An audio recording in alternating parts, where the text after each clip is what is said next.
Gimana, apa layar saya sudah terlihat? Sudah, Kak. Ya. Oke. Kalau begitu kita langsung saja ya. Nah, di bidang geologi tahun 2015, jadi ada. Oh ya, kalau ada notifikasi kayak tadi, terlihat tidak ya di ini? Kalau share screen.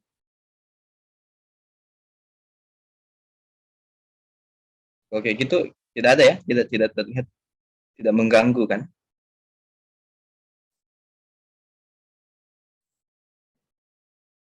Oke, aman-aman. Baik.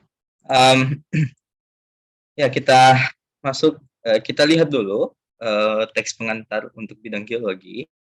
Jadi di 2015 geologinya ini mengangkat perpetaan ya, mengangkat stratigrafi dan ini ya lebih kepada kebanyakan stratigrafi dan struktur-struktur sedimen.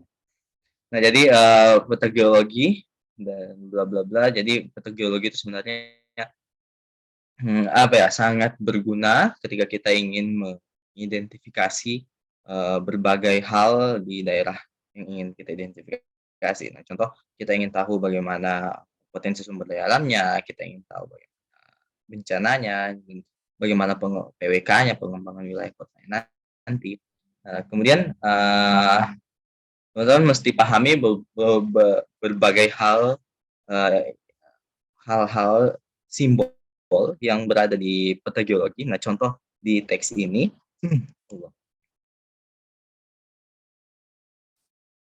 nah contoh yang gambar yang berada di teks. Nah, ini ada batuan, ada struktur batuan yang ini nampak dari atas ya. Kalau kita lihat seperti ini nampak dari atas, bukan nampak dari samping. Ini bukan penampang loh. Nah, ini harus di harus diperhatikan. Kenapa demikian? Pertama kita punya ada arah mata angin di sini. Nah, arah mata anginnya mengarah utara ke sana. Nah, artinya ini kita melihat bidang dua dimensi ya. Kita melihat dari atas. Nah, kita bukan melihat penampang karena ini dia bisa kayak gini kan. Ini berarti selatan di sana, ini timur dan ini barat. Nah, kalau penampang itu um, gimana ya? Kalau penampang dia kayak begini. Terus kalau ada arah mata angin ya, kalau ada arah mata angin, kemungkinan itu nanti penulisannya itu oh, justru tidak ada penulisan arah mata angin yang terkadang kalau di penampang ya. Kalau di penampang itu justru dia tidak ada penulisan mata angin. Jadi contoh kan kalau kita gambarkan hal yang sama ya, kalau kita gambarkan hal yang sama seperti yang di samping. Nah, seperti ini kurang lebih.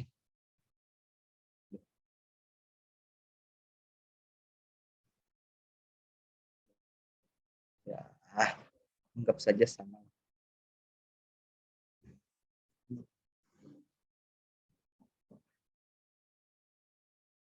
Nah, kayak begini, ini bisa kita sebutkan penampang ketika misal ini juga tidak ada, ya, ini tidak ada, ini tidak ada, ini tidak ada, ini tidak ada. Nah, kemudian ini juga tidak ada. Nah, kalau hal-hal tersebut tidak ada, kita bisa asumsikan ini sebagai sebuah kita melihatnya dari samping. Karena ada simbol-simbol tadi, artinya ini kita melihat dari atas. Apa maksud simbol ini? Apa maksud dari simbol ini?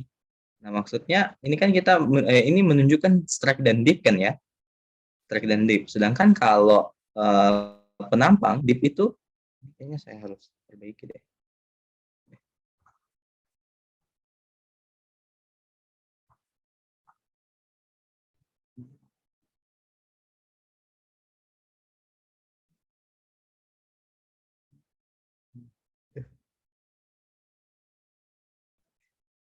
Terus ini ada kayak gini. Nah, ini di sini, ini di sini. Nah, kalau penampang penulisan deep itu kan harusnya dia melihat ini ya lapisannya ya. Nah, dalam hal ini berarti deepnya kan nol karena lapisannya lurus. Nah, ketika lapisannya itu membentuk sudut, misal seperti ini. Nah, ini kan kalau kita melihat dari samping kan. Nah, deepnya kan yang ini ya. Ini kan deep. Nah, ini kan deep. Nah, sedangkan kalau ini deepnya dia dituliskan dalam bentuk peta seperti ini. Nah, jadi itu harus dibedakan ketika melihat. Jadi yang ditampilkan ini adalah peta, bukan penampang. Kalau penampang kayak begini ini bisa, ini kita bisa sebut penampang, artinya kita lihat dari samping kan ya dia. Nah, ini batuan A, ini batuan B, ini batuan C. Nah, terus ini batuan D.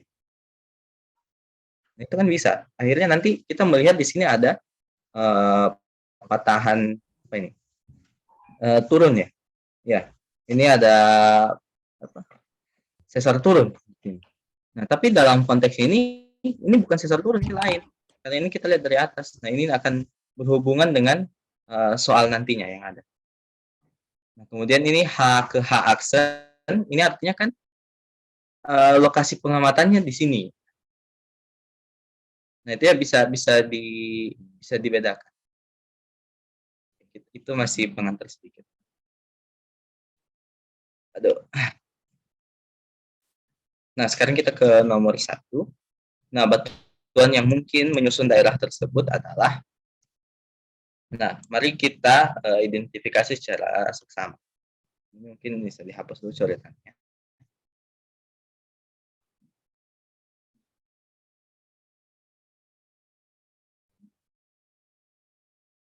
Nah, kalau ditanya tadi batuan yang mungkin, nah kalau kita lihat dari warna ya, batuan A dan C pasti sama kan ya, karena warnanya sama. Berarti kita dapatkan interpretasi A sama dengan C. Kemudian itu B berbeda. Nah, kemudian D, karena D ini apa ya, seperti rusak begitu, dia merusak daerah di sekitarnya. Jadi kita bisa ambil kesimpulan bahwa D ini merupakan sebuah batuan intrusi. Nah, batuan intrusi pasti itu berupa batuan beku. Jadi kita dapat interpretasi ini, kemudian kita lihat di opsi. Nah, opsi A, granit, B sikis, C diorit. Nah, pertama syarat pertama yang kita punya adalah A harus sama dengan C. A harus sama dengan C. Berarti opsi A ini sudah salah karena A dengan C-nya berbeda. Salah. Kemudian opsi B, A dan C-nya juga berbeda. A batu pasir, C batu lanau. Ini jelas langsung salah. Nah, kita ke opsi D dulu. A dan C sama dengan batu pasir. Nah, ini benar. Nah, syarat pertama dia sudah benar. Nah, kemudian kita lihat lagi opsi E. A dan C-nya berbeda lagi. A batu lempung, C batu pasir. Ini jelas salah. Sekarang menyisakan opsi C dan D. C dan D keduanya menyatakan bahwa A dan C adalah batu pasir. Nah, ini benar. Nah, kemudian untuk B, kita belum bisa ambil kesimpulan, entah ini lempung atau lanau, itu belum bisa kita ambil kesimpulan. Nah, kita bisa loncat dulu ke D. Kita tahu D itu mestinya adalah batuan beku. Nah, di antara dua opsi ini, mana yang batuan beku? Ini kan ya, granit. Sedangkan kalau yang opsi D, marmer. Sedangkan marmer itu adalah batuan metamorf. Marmer paling bisa terbentuk ketika ada intrusi yang di sekitarnya ada batu gamping.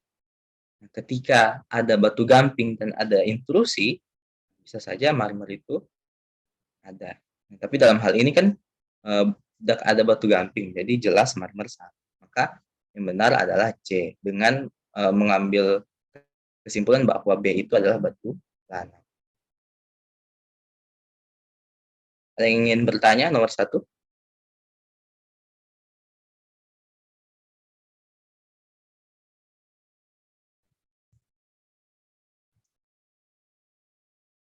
Baik, kalau gitu kita lanjut. Nah, sekarang based on the geological map above, geological structure that found in the study area are.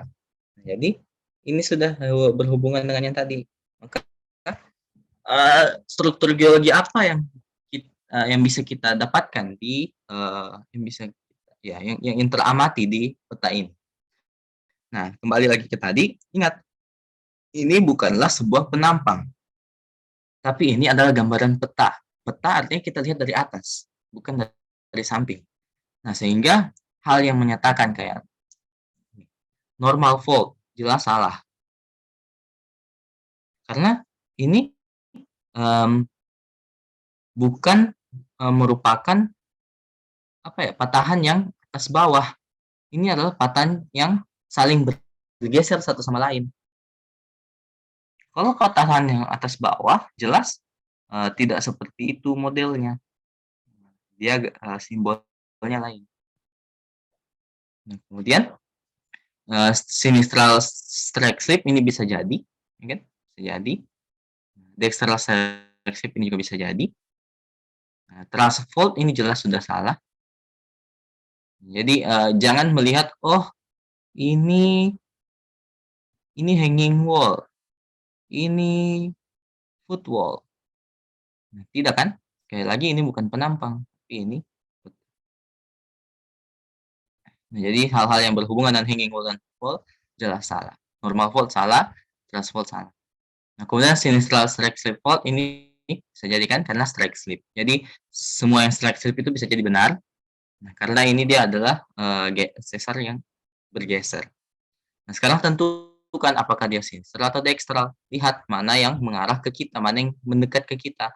Misal teman-teman ada di sini, ini teman-teman, terus teman-teman lihat dua bagian ini, bagian 1, 2, sebelah mana yang lebih menuju ke teman-teman.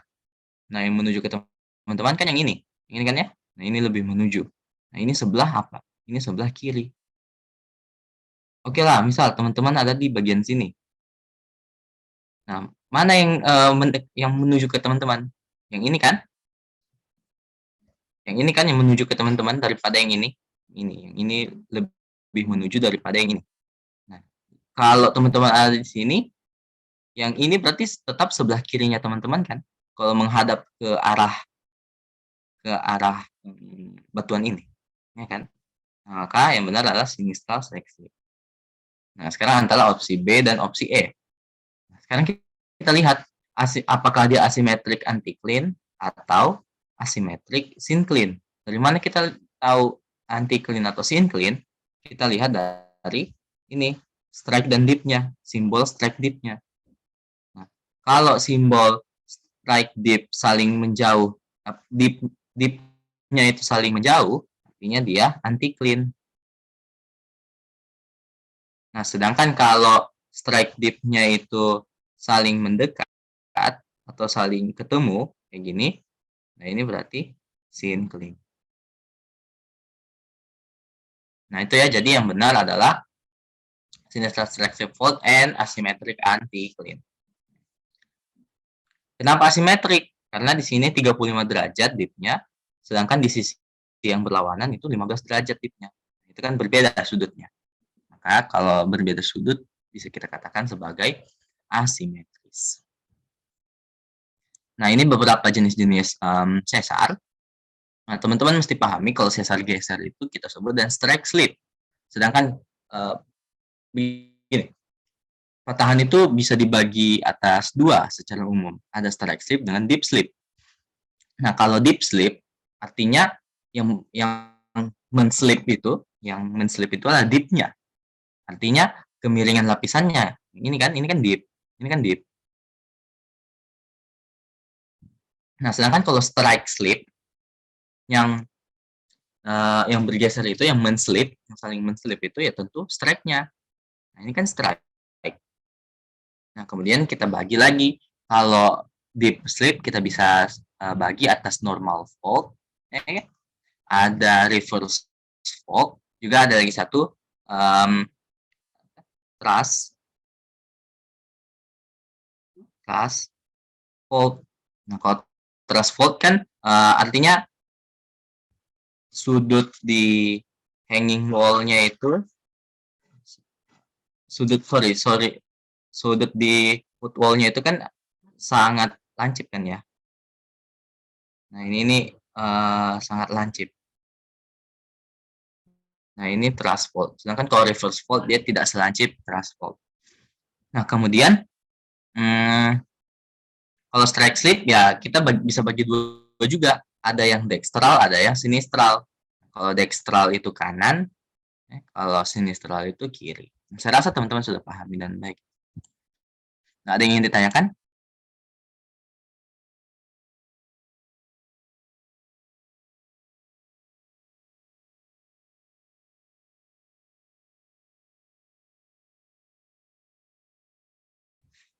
Baik, kalau tidak ada, kita lanjut lagi ke nomor 3. Di batuan A dijumpai struktur sedimen seperti gambar di bawah. Nah, kalau ada struktur seperti ini, pasti ada dua struktur yang saling mengisi ya teman-teman. Ada yang naik ke atas sedimennya, ada yang turun ke bawah sedimennya. Nah, jadi ini selalu berhubungan dua struktur ini. Nah, struktur yang naik ke atas itu disebut dengan flame structure karena kalau kita perhatikan dengan baik, modelnya itu kan kayak api kan, kayak api yang ke atas gitu. Maka disebut dengan flame structure.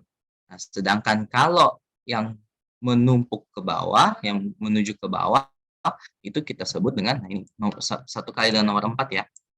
Nah, sedangkan kalau yang huruf Z ini yang ke bawah kita sebut dengan load structure. Kenapa bisa ada struktur seperti ini? Karena lapisan yang atas dalam hal ini yang membentuk Z, yang membentuk load structure itu lebih berat daripada lapisan yang berada di bawah yang ini. Nah, jadi lapisan 1 akan lebih berat dari lapisan 2. Nah, maka karena lapisan 1 lebih berat, dia menunjang ke bawah. Ya, selain itu juga karena lapisan 2 bisa jadi dia lebih halus, lebih lempung ya.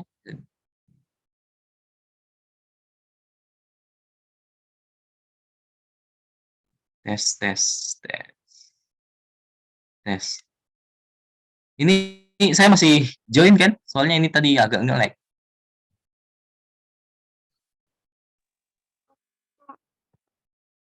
Halo? Gimana? Ini lancar nggak ini jaringan saya? Iya Kak, jelas Kak. Oh ya, baik. Nah, kenapa tadi sampai di sini kenapa bisa ada flame structure? Karena yang di bawah ini biasanya juga lebih strukturnya itu lebih halus ya, lebih lempung. Nah, makanya ketika yang lapisan atas lebih berat, dia pasti akan menuju ke bawah, mendorong ke bawah. Nah, hasil dorongannya itu ada yang akan menuju ke atas kembali, membentuk flame structure. Nah, jadi yang pertama itu load structure dulu. Load structure akan mengakibatkan flame flame structure. Nah, sedangkan kalau cross bedding kan jelas ya, artinya dia menyilang-menyilang, beddingnya itu menyilang-menyilang. Sedangkan kalau lamination bedding ya, dia membentuk lapisan-lapisan tipis, laminasi-laminasi. Nah, ingat saya laminating. Nah, sedangkan kalau masif itu ya sebenarnya padat ya. Padat itu kayaknya tidak ada. Pokoknya masif itu padat. Nah, terus kalau scoring, wait, saya butuh konfirmasi kembali. Scoring.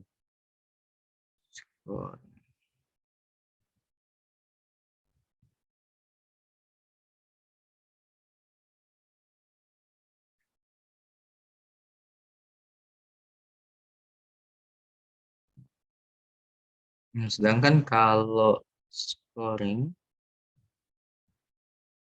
oh ya, kalau scoring ini lebih kepada struktur sedimen akibat air ya, akibat air. Jadi air mengerosi.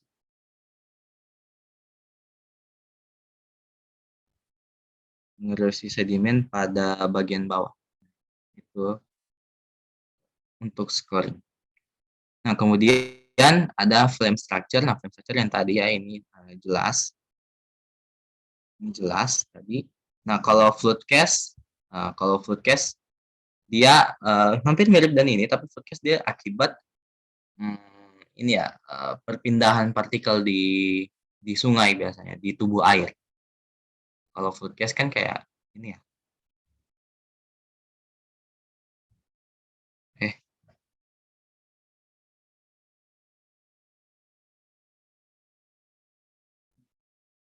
kurang lebih kayak gitu kan. Jadi arah alirannya itu kayak begini, terus ke bawah, nah gitu. Itu float case. Nah, begitupun dan ripple mark. Kalau ripple mark juga gemburan hampir-hampir mirip dengan float case, tapi dia lebih kepada gemburan di daerah ini di laut. Kalau kita lihat arah arusnya kan ke sana. Nah, begitu. Model erosi partikelnya juga karena kurang lebih kayak float case. Nah, sedangkan kalau masif ya jelas ya tadi dia padat. Ada yang ingin bertanya mengenai struktur sedimen?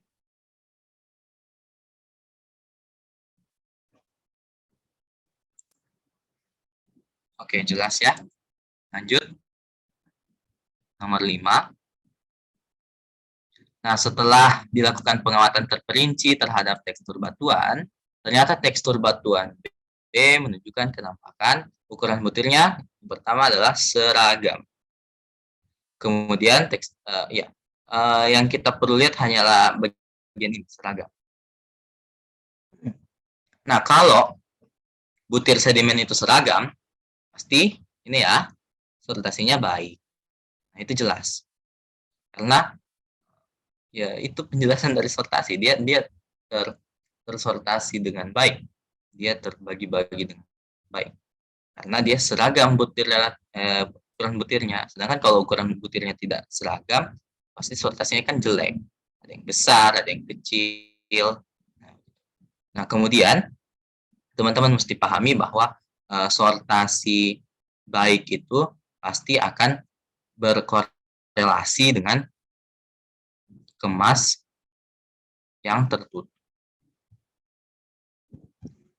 Sedangkan kalau sortasi yang buruk akan berkorelasi dengan kemas yang terbuka. Nah, gitu. Nah, kenapa? Karena kalau kemasnya tertutup, kalau sortasinya baik kan pasti jarak antar butirnya itu kan lebih padat ya. Kan dia kemasnya tertutup karena jarak-jaraknya itu sangat kecil. Sedangkan kalau sortasinya buruk, ada yang besar, ada yang kecil, ada yang sedang, ada yang besar lagi. Nah, itu kan bisa timbul ada banyak ruang-ruang, rongga-rongga, sehingga disebut dengan dia kemas terbuka. Maka jawabannya adalah C. Ada yang ingin ditanya?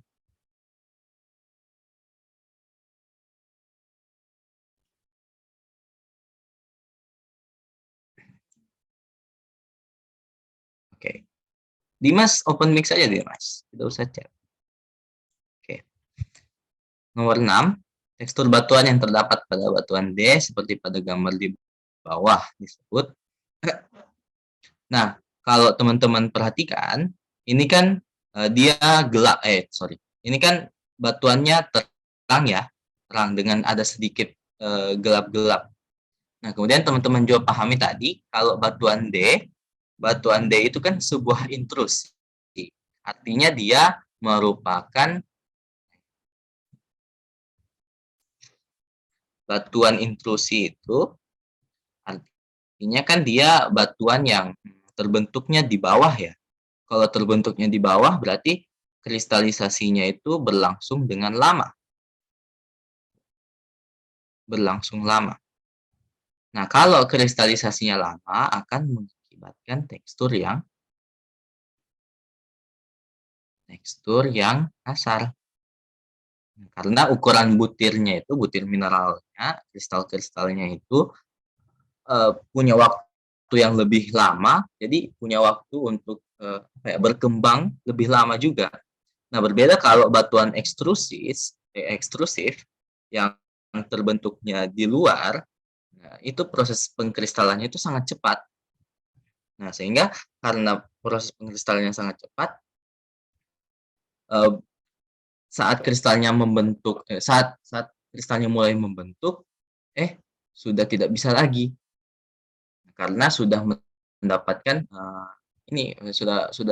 sudah mendapatkan pendinginan yang sangat cepat.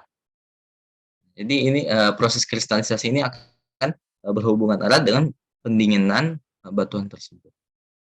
Nah, kemudian jadi karena ditanya tadi batuan D ini teksturnya bagaimana? Teksturnya kasar kan? Nah, tekstur kasar ya jelas adalah tekstur vanerik. Nah, vanetik kan halus, kan? Halus. Kalau gelasan itu kan seperti kaca. Nah, jelas tidak ya. Kalau gelasan pasti dia um,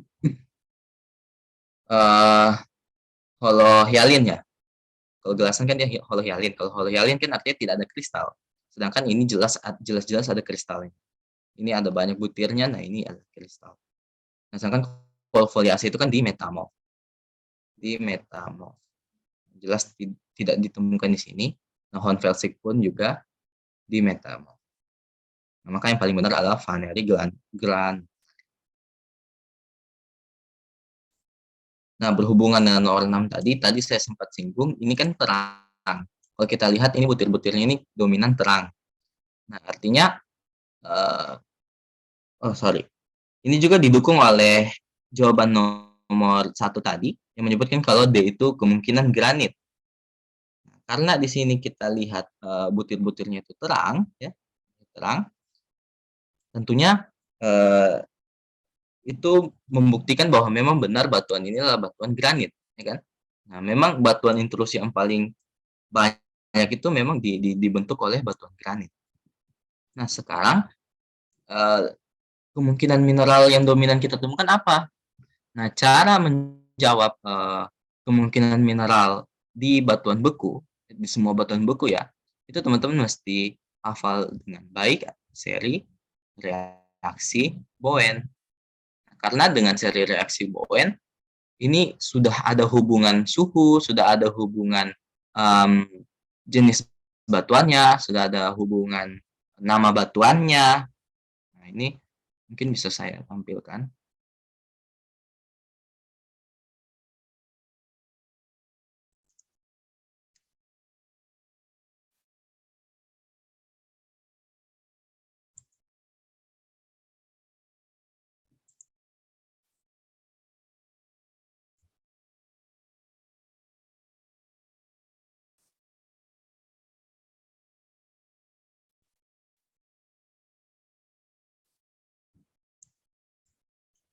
Nah, ini ya, saya bisa dijawab dengan menggunakan seri reaksi Bowen. Nah, ini sudah dibagi loh. Nah, ini kalau di bawah sini tempatnya untuk batu-batu yang mirip dengan granit. Nah, kalau di bagian sini itu untuk batu-batu yang mempunyai ciri andesitik. Nah, kan kalau yang di sini itu batu-batu yang basaltik. Nah, ini sudah sangat jelas. Nah, karena tadi kita tahu dia batuannya granit, terus ini warnanya terang, warna terang kan artinya felsik. Nah, ini kan felsik, ya. Ini felsik, ini ini intermediate ya. Intermediate. Nah, ini mafic. Ini mafic. Nah, sedangkan ini ultra mafic. Ini ultra mafic. Nah, jadi karena warnanya terang, felsik, sudah kita lihat mineral apa yang ada di situ. Ternyata ada kuarsa, ada muscovite mica, ada potasium feldspar. Dengan sedikit di sini ada bisa jadi ada biotit mica, bisa jadi juga ada Na plagioclase. Sodium rich itu kan di sini kan Na. Sodium itu kan Na. Di sini Na rich, sedangkan di sini adalah Ca rich. Nah, kalau potasium feldspar kan K feldspar. Nah, udah deh kita lihat di nomor 7. Kuarsa, iya benar ada. Feldspar, iya benar ada. Plagioclase Na, iya bisa jadi ada. Nah, gitu. Nah, misal kalau yang intermediate berarti kemungkinan akan ada biotit. Kemungkinan akan ada amfibol. Ya, atau hornblende. Kan ini atau hornblende. Hornblende juga kan amfibol. Hornblende. Nah, terus juga ada Na-rich plagioclase. Juga mungkin ada sedikit Ca-Ca-nya di sini. Nah, kalau kita bagi kan plagioclase feldspar itu ada ablaua. Nah, paling atas itu anorthit. Terus ada bitonit. Lalu ada labradorit. Lalu ada andesin. Terus ada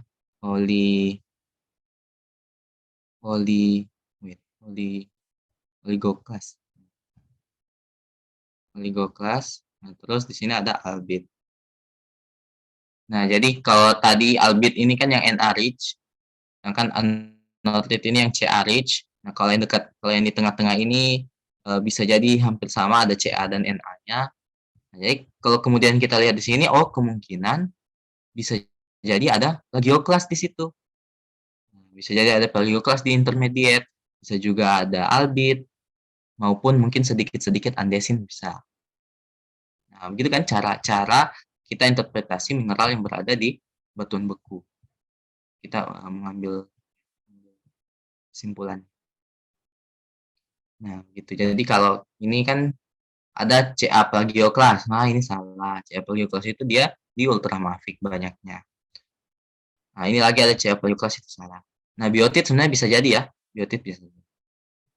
Nah, piroksen jelas salah. Piroksen itu mungkin ada di batu-batu basal yang mafik. Nah, lalu biotit ini bisa ada muskovit. Muskovit iya bisa ada. Tapi olivin tidak. Olivin itu terlalu tinggi. Nah, olivin di sini juga tidak. Nah, ini juga tidak. Piroksen apalagi tidak. Nah, ini justru lebih cocok di batu-batu yang mafik. Kalau yang ini.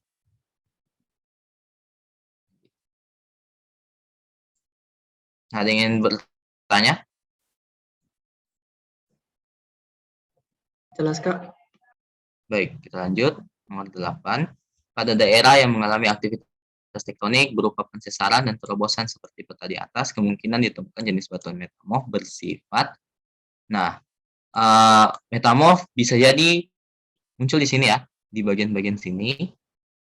Nah, di sekitaran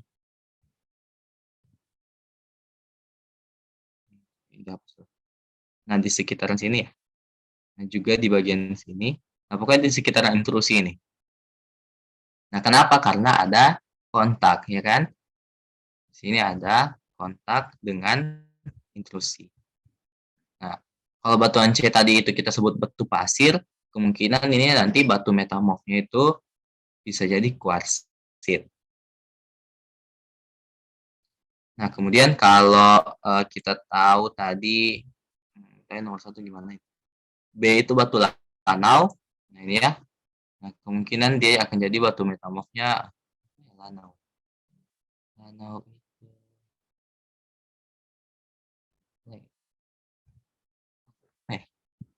Nah, ya, kemungkinan juga di sini akan ditemukan batu metamorf dari lanau.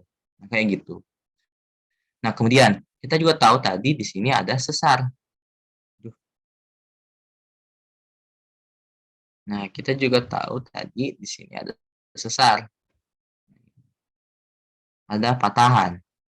Nah, di sekitaran sini juga mungkin akan ada batu metamorf. Nah, biasanya kalau yang di dekat-dekat patahan sini dia akan banyak mineral garnet. Nah, itu. Kalian kan salah satu penciri batu metamorf kan ya. Nah, maka kalau ditanya bentuk metamorfismenya apa? Nah, bentuk metamorfismenya apa? Maka kita bisa katakan, nah coba kita lihat. Kontak, ini benar ya, karena ada kontak dan intrusi. Burial, apakah ada apakah ada seperti tumpukan di situ? Kan tidak, kita tidak dapatkan. Burial tidak. Apakah ada impact? Nah, impact biasanya karena dari meteor kan? Nah, ini jelas tidak ada. Nah, kontak ada dan nah ini teman-teman mesti pahami kalau kata klastik itu dia untuk daerah-daerah di sekitar patah. Jenis metamorfisme. Nah, maka jawabannya ini C. Nah, ini impact kan tidak. Impact-nya tidak, ini kontak. Nah, gitu. Ada yang ingin bertanya? Jelas, Kak. Baik, kita lanjut. Nomor 9. Apabila batuan B terkena intrusi batuan D, maka kemungkinan besar batuan metamorf yang ditemukan. Ya ini ya. Nah, ini tadi kalau dari batu lanau ya, dari batu lanau, ini batuan B terkena intrusi batuan D. Nah, yang tadi saya coba ingat apa namanya. Nah, maka kemungkinan besar batuan metamorf yang ditemukan adalah ini ya, Hornfels. Ini benar. Kenapa? Pertama, kita bisa seleksi opsi apa ya. Nah, kalau sekis ini kan yang bervariasi ya. Sekis itu dia derajat metamorfismenya tinggi. Jelas ini tidak. Karena kalau kita lihat di daerah tadi itu batu lanau itu akan sulit untuk bervariasi. Nah, kemudian marmer. Kalau marmer, dia dari batu gamping. Nah, ini jelas tidak ya. Tidak ada batu gamping ditemukan di sana. Nah, lalu ada kuarsit. Nah, kuarsit ini benar kalau yang ditanya adalah batuan A. Batuan A. Nah, jadi batu pasir itu metamorfismenya jadi kuarsit. Nah, sedangkan kalau grafit, grafit ini mineral ya. Grafit ini mineral. Tidak ada korelasinya sama. Nah, maka yang paling benar, yang paling mungkin ya, itu Hornfels. Hornfels ini dia derajat metamorfismenya juga tinggi, tapi dia tidak bervariasi kan. Kalau lanau itu akan sulit untuk bervariasi. Karena kesejarahan mineralnya itu ya tidak sampai cukup untuk bisa sejajar. Nah, kemudian kalau ditanya nomor 10, berdasarkan tingkat ketahanan batuannya terhadap erosi, elevasi tertinggi di daerah tersebut terdapat pada daerah yang tersusun oleh. Jadi pada dasarnya yang ditanya itu elevasi tertinggi ini maksudnya yang paling tahan terhadap erosi, gitu saja ya, maksudnya. Tingkat ketahanan batuan elevasi tertinggi. Nah, jelas yang paling tahan terhadap erosi adalah batuan beku, ya kan? Jelas adalah batuan beku. Tadi batuan D kan beku. Tadi kan kalau A dan B ini sedimen. Nah, ini elevasinya masih rendah untuk ketahanan terhadap erosi. Maksudnya bagaimana sih? Kayak gini. Kalau kita lihat dari penampangnya, dari samping, dia akan seperti ini.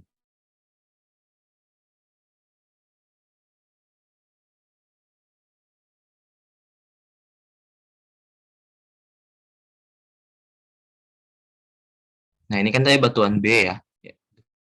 Batuan B yang lanau. Ini batuan A, ini juga batuan A.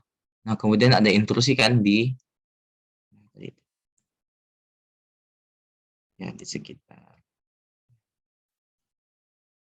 sekitar sini.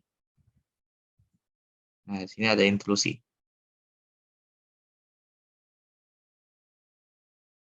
Nah, ini ya. Intrusi batuan D. Nah, ini batuan D. Nah, ketika terjadi erosi, maka jelas batuan A dan B ini akan tererosi, menghilang, ini juga bisa menghilang.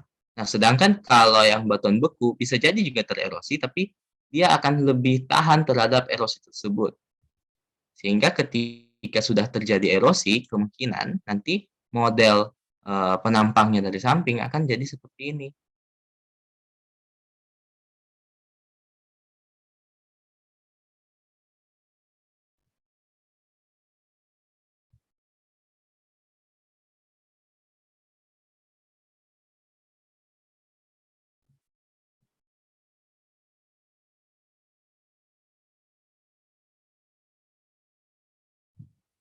Nah, kurang lebih akan jadi seperti ini. Ini batuan B, ini lapisan B, ini lapisan A, dan ini lapisan A. Nah, ini batuan D tadi akan tetap. Nah, kalau kita lihat elevasinya, ini kan pasti lebih tinggi, ya kan? Batuan D akan lebih tinggi dari lapisan lainnya, batuan A dan batuan B. Nah, batuan C kan tidak ada tadi ya. Nah, ini ya, ini maksudnya ya. Untuk 9-10 ada yang ingin bertanya? Maaf Kak, izin bertanya Kak. Ya, silakan. Sebenarnya maksud dari metamorfisme tingkat rendah, tingkat tinggi itu gimana sih Kak sebenarnya?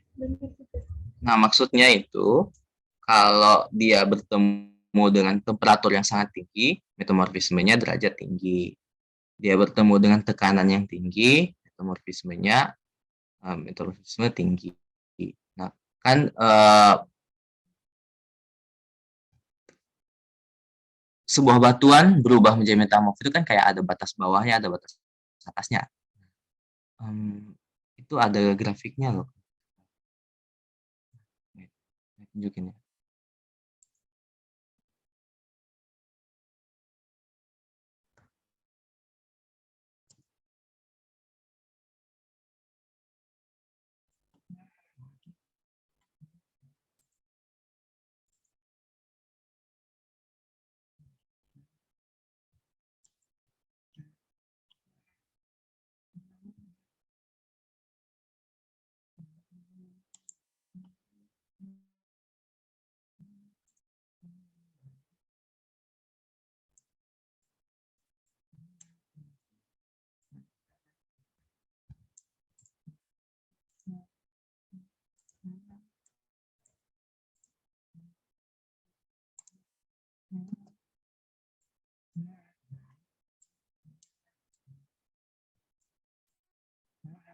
Nah, mungkin teman-teman pernah lihat gambar kayak gini kan?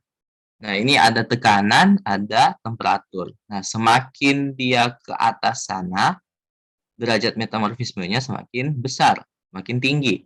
Nah, kalau masih di sekitaran-sekitaran sini, derajat metamorfismenya rendah. Kalau di tengah-tengah, metamorfismenya itu sedang. Kan ketika kita membahasakan metamorfisme itu kan memang agak subjektif ya. Maksudnya tidak ada nilainya yang pas gitu. Kita hanya tahu kalau dibilang metamorfisme tinggi, oh temperaturnya tinggi, tekanannya tinggi. Nah, bisa jadi kan atau temperaturnya tinggi, tekanannya sekian. Nah, bisa lihat juga kayak ini. Nah, batu-batu metamorf yang berfoliasi itu kan ada urutannya ya. Nah, ada slate, sekis, genes. Oh, ada yang kurang ini. Apa? Filit ya, filit. Slate, slate, sekis, filit, genes. Nah, genes yang paling tinggi kan? Genes yang paling tinggi. Nah, sini ada filit di sini. Nah, filit. Nah, jadi itu urutannya sebenarnya dari derajat metamorfisme rendah hingga ke tinggi. Jadi slate, sekis, genes. Jadi semakin tinggi derajat metamorfismenya, semakin terlihat foliasinya. Nah, ini kalau teman-teman lihat ini perubahan foliasinya ya. Nah, kan kalau sudah tinggi sekali itu bisa jadi nanti dia malah jadi magma. Kalau tekanannya tinggi sekali, temperaturnya tinggi sekali, maka nanti bukan malah jadi batuan tapi dia jadi magma. Nah, kalau ini migmatit ini batuannya sudah hampir menuju ke migmatit. Nah, jadi begitu. Siapa tadi ya? Iya Kak, paham Kak. Nah, baik, terima kasih. Ada lagi yang ingin bertanya?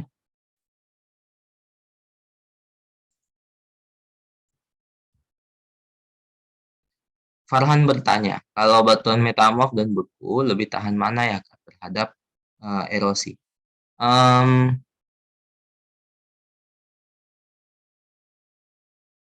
Saya belum pernah baca sih, tapi kalau kita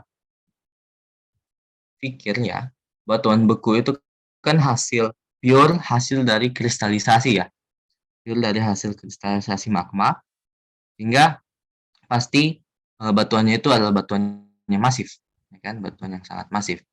Jadi kalau dari saya rasa yang lebih tahan itu yang pertama batuan beku. Tapi batuan beku juga ada banyak ininya ya, banyak hasil erosinya sebenarnya. Hmm, mungkin jawaban amannya saya akan katakan batuan beku dan metamorf derajat tinggi. Batuan beku dan metamorf derajat tinggi sama tahannya terhadap erosi.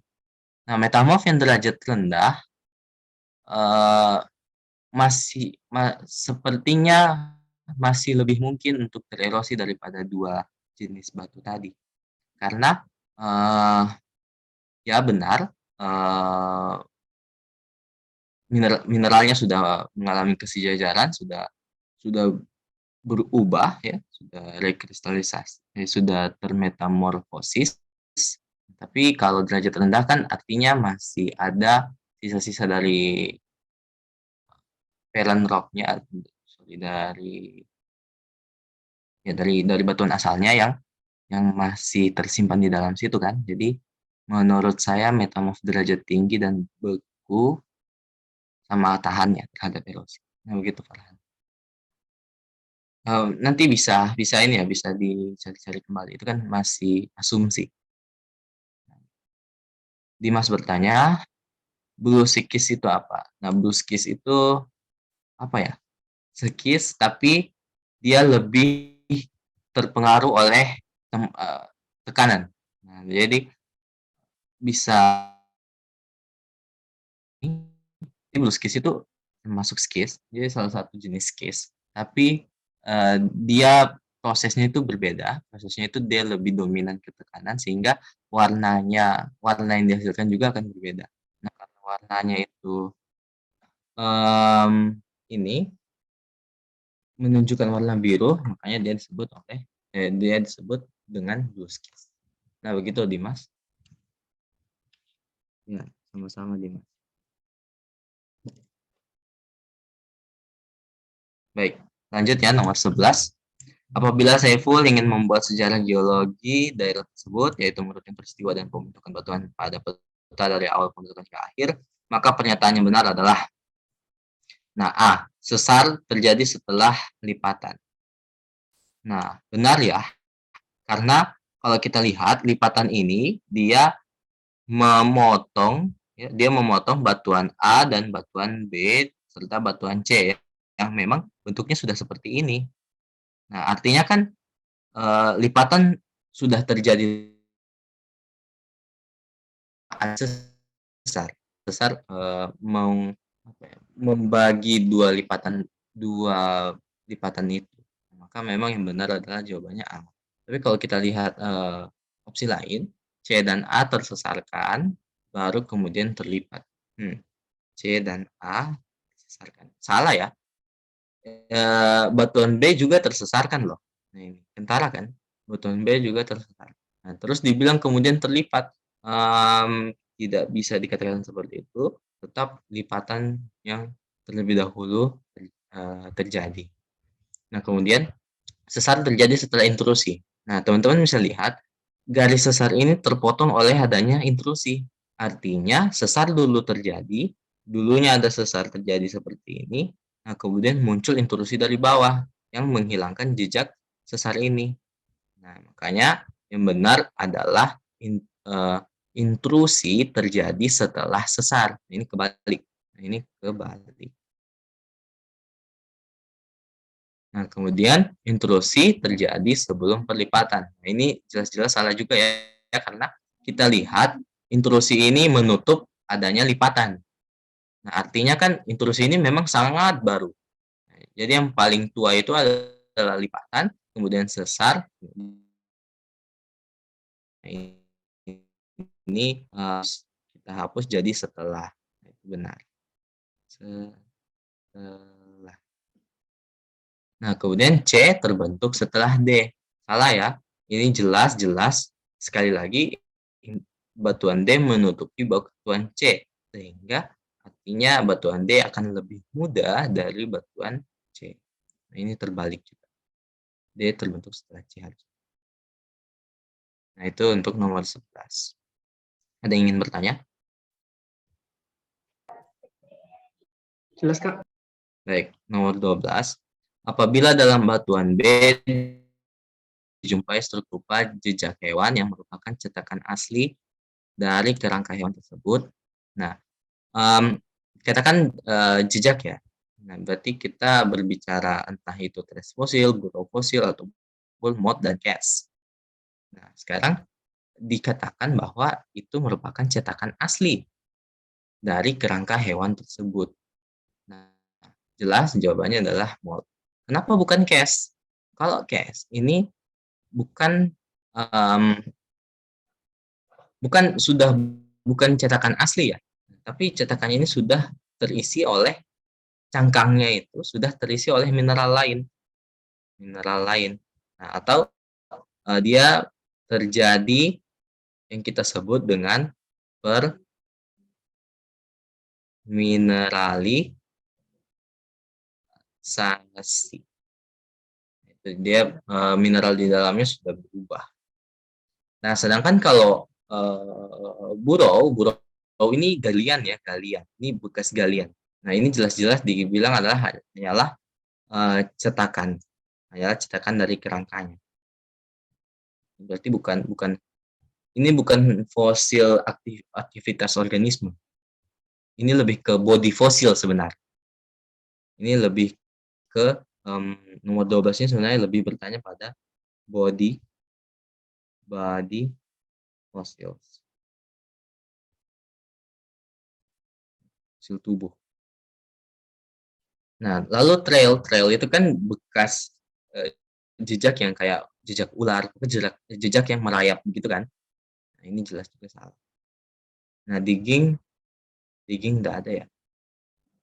Yang benar adalah burrow, kalaupun ada galian. Seperti itu.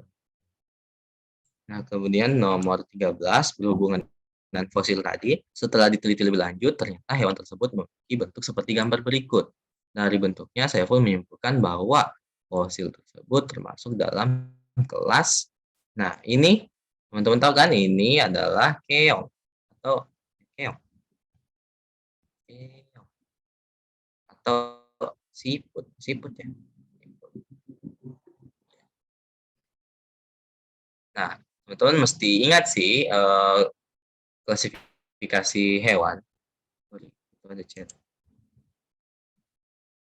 Iya. Nah, ini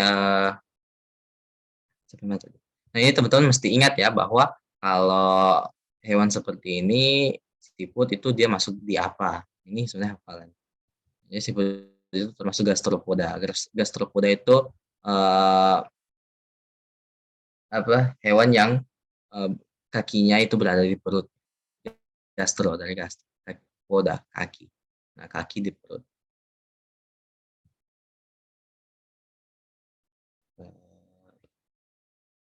Nah, echinodermata ya kayak bintang, kayak echinoidea. Ini pokoknya yang ada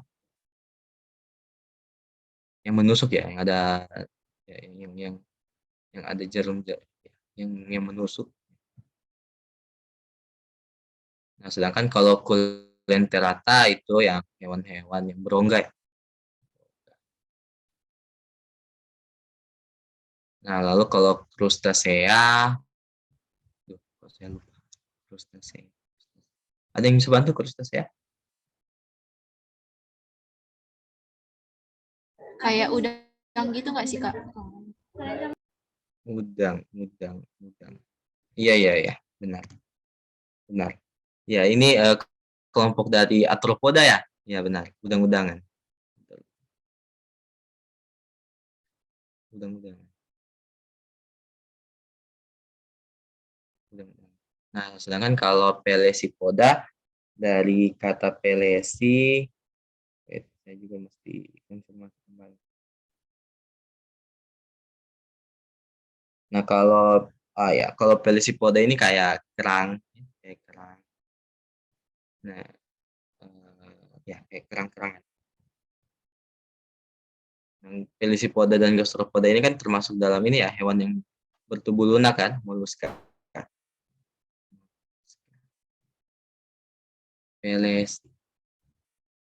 Poda kaki, pelesi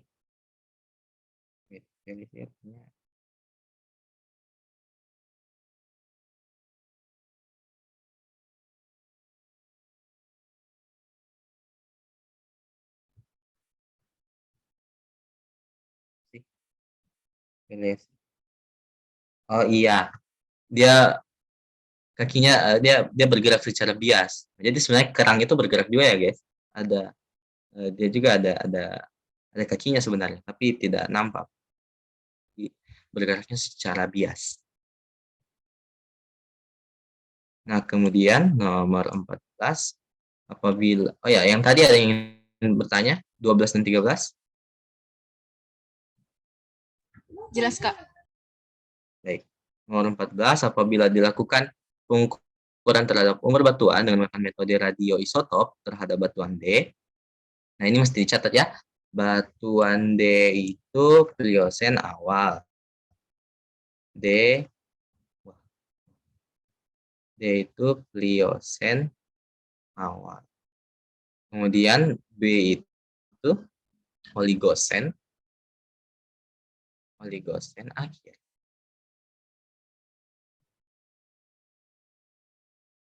Nah, maka A dan C kemungkinan apa? Nah, kalau kita perhatikan lagi tadi, dari penampaknya kan itu dia membentuk antiklin. Ini A, ini C, ini B, ya kan? Oh iya, ya, ini A dan C kan sama ya. Nah, kemudian karena ini antiklin, tentu yang B ini adalah lapisan yang lebih tua kan daripada lapisan A dan C. A dan C dia akan lebih mudah. Nah, kita tahu B itu oligosen akhir. Berarti harusnya batuan A dan C ini harus berada di atas atau lebih baru, lebih muda dari oligosen. Nah, kemudian batuan D kita tahunya pliosen. Nah, jadi ada batuan D muncul ke atas, nah, artinya kan batuan D lebih muda lagi kan ya dari kedua ini. Nah, jadi harusnya batuan A dan C itu berada di antara sini. Berarti harusnya batuan A dan C ada di sini. Nah, setelah oligosen, tapi sebelum pliosen. Nah, apa ya era apa? Masa apa saat itu yang berada di antara oligosen dan pliosen? Oh, ternyata yang berada di antara itu adalah miosen. Jadi jawabannya miosen. Nah, kalau eosen kan sebelum oligosen kan? Ini eosen. Nah, terus Pleistosen itu ada di sini ya. Di sini. Nah, kemudian Eosen ada di sudah tadi. Oh, ada 2 Eosen. Terus Paleosen ada di bawah, paling paling tua. Nah, gitu. Jadi ini teman-teman mesti hafal umur-umurnya urutannya. Nah, kemudian nomor 15 dalam melakukan pemetaan, Saiful juga diminta untuk melakukan pembahasan mengenai sumber daya alam yang bersifat ekonomis yang mungkin bisa ditemukan di daerah penelitiannya. Bahan tambang yang paling mungkin dijumpai di daerah penelitian Saiful adalah, nah ini berhubungan dengan antiklin ya teman. Antiklin ini dia sangat berguna di pertambangan. Kenapa? Karena antiklin ini kan batuan tuanya terekspos ke atas ya. Batuan tuanya lebih ini kalau kita lihat gambar tadi, batuan yang lebih tua kan bisa lebih dengan gampang kita dapati dari atas. Nah, kan biasanya batuan tua itu ada di bawah. Susah untuk di expose gitu, susah untuk didapati. Nah, batuan yang lebih tua kan artinya dia memiliki lebih banyak sumber daya di dalam daripada batuan yang lebih muda. Nah, maka yang paling mungkin itu kalau ini bisa teman-teman juga ya, bisa teman-teman seleksi saja opsinya. Nah, emas itu bisa jadi kita temukan di batuan yang lebih tua. Nah, sedangkan kalau nikel ini dia lebih ke daerah-daerah yang metamorfismenya itu sangat besar. Nah, sedangkan kalau tadi kita lihat dia lebih banyak di intrusi ya, dia lebih dominan ke intrusi daripada metamorfismenya. Nah, nikel ini dia biasanya di daerah-daerah yang banyak metamorfnya. Nah, sedangkan kalau emas itu kan dia hasil dari kristalisasi magma sebenarnya. Nah, makanya emas itu bisa jadi ada karena tadi daerah kita ini dominan dengan adanya intrusi ya.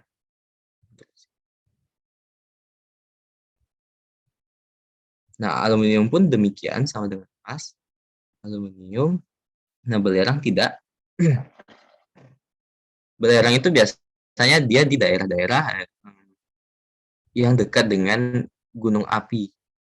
Nah, belerang itu kan sulfur ya. Nah, jadi ini tidak. Nah, nikel dan belerang jelas tidak.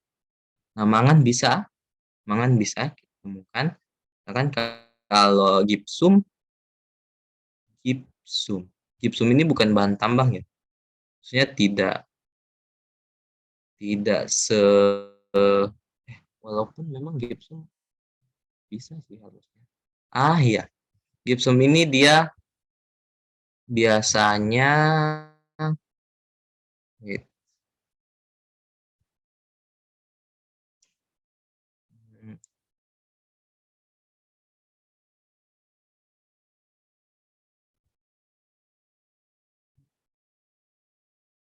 Ya. Gipsum ini kan rumus senyawanya itu CaSO4 ya, berhubungan dengan air. O CaSO4 sulfat. Nah, ini gipsum ini kan dia termasuk mineral sulfat ya. Mineral sulfat. Jadi sekali lagi mineral ya itu chat. Ya, benar. Nah, sulfat ini dia benar yang dikatakan oleh Nadia. Dia lebih kepada hasil evaporasi ya. Nah, karena dia berhubungan dengan dengan air. Jadi kalau kita amati lagi ke di tempat tadi kan itu ada intrusi dan ada ini ya antiklin. Jadi itu tidak berhubungan sama sekali. Gibson tidak. Nah, ya seperti itu. Ada yang ingin bertanya?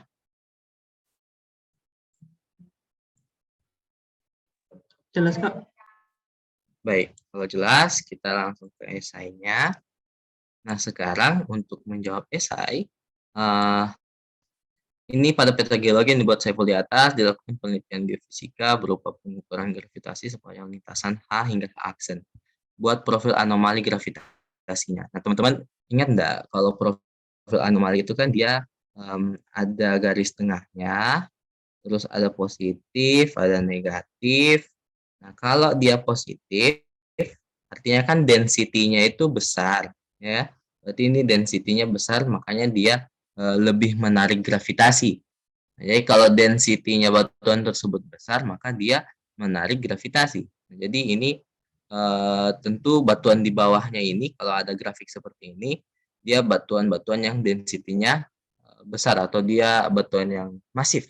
Nah, contoh batuan masif kayak kayak batuan D ini, kayak batuan beku ataupun batuan metamo. Nah, sedangkan kalau batuan-batuan sedimen terkadang memang gravitasi density-nya itu kecil. Nah, makanya dia akan kurang untuk menarik gravitasi. Nah, tapi bukan berarti semua sedimen seperti itu. Ada juga makanya sebenarnya anomali gravitasi ini juga bisa kita pakai untuk identifikasi mineral penyusun sedimennya. Nah, kalau kita dapati di sebuah sedimen anomali gravitasinya itu tinggi di positif, nah kemungkinan ada komposisi mineral berat di dalamnya kayak magnetit, hematit, kayak gitu. Maka anomali gravitasi ini sebenarnya sangat berguna saat teman-teman misal eksplorasi mineral.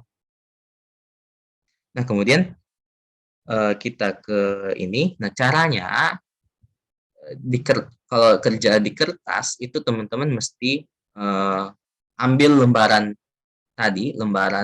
pengantar tadi, terus gambarkan pada kertas teman-teman, kayak buat bayangannya di bawah, terus gambarkan di kertas kosong jawaban esai, H hingga H aksennya. Jadi pakai skalanya. Jadi, pakai skala tersebut. Nah, kemudian tandai di mana batuan D mulai ada, maksudnya mulai dilewati.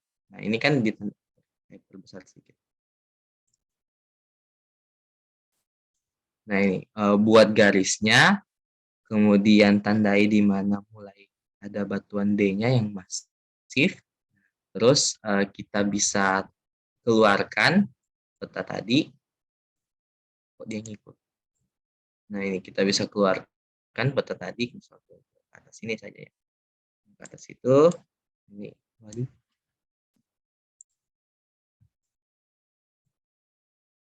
Sini aja deh. Nah, kemudian kita bisa gambarkan sudah grafiknya. Ini mestinya harus lurus ya. Nah, di sini positif, di sini negatif. Nah, terus kita lihat kan tadi ini batuan C yang pertama dilewati. Nah, batuan C itu kan berarti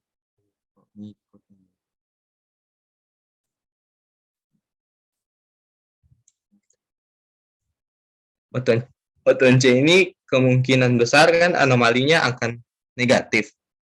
Nah, kita bisa mulai dari sini. Nah, kemudian kita naik ke atas di sini. Nah, lalu seperti ini dan turun lagi. Aduh.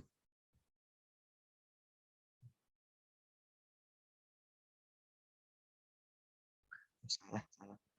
Ini harusnya lurus dulu. Terus ambil bengkok ke atas. Terus begini, terus ambil bengkok lagi ke bawah. Nah, kurang lebih seperti itu ya, teman-teman. Nah, jadi anomali gravitasinya seperti ini. Ini kayaknya mungkin bisa turun sedikit. Nah, tapi kurang lebih seperti itu. Jadi, di batuan D, anomali gravitasinya akan positif, sedangkan kalau yang di batuan C, dia enggak. Karena batuan D ini kan tadi kita tahu batuan beku. Batuan beku kan pasti density-nya lebih besar. Massa jenisnya besar. Lebih padat. Nah, dia grafiknya kurang lebih seperti itu. Nah, grafik yang bagusnya sih, nah ini aku tunjukin.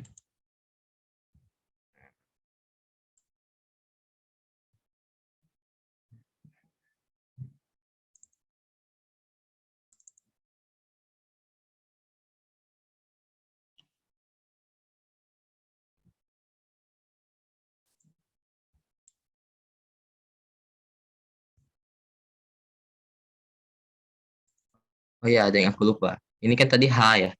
Mulai dari H, terus di sini aksen. Nah, itu jangan dilupa ya, teman. Nah, gambarnya yang bagusnya kurang lebih seperti.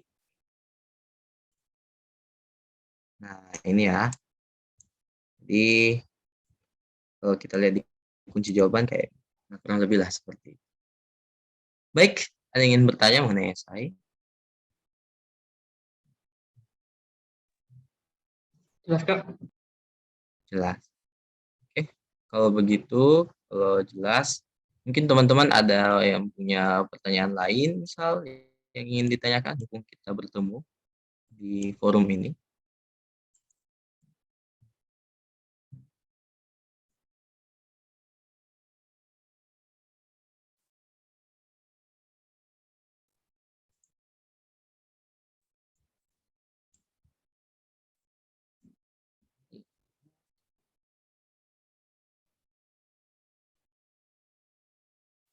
Baiklah, kalau jelas dan tidak ada lagi pertanyaan, mungkin sekian saja untuk pertemuan kita malam ini.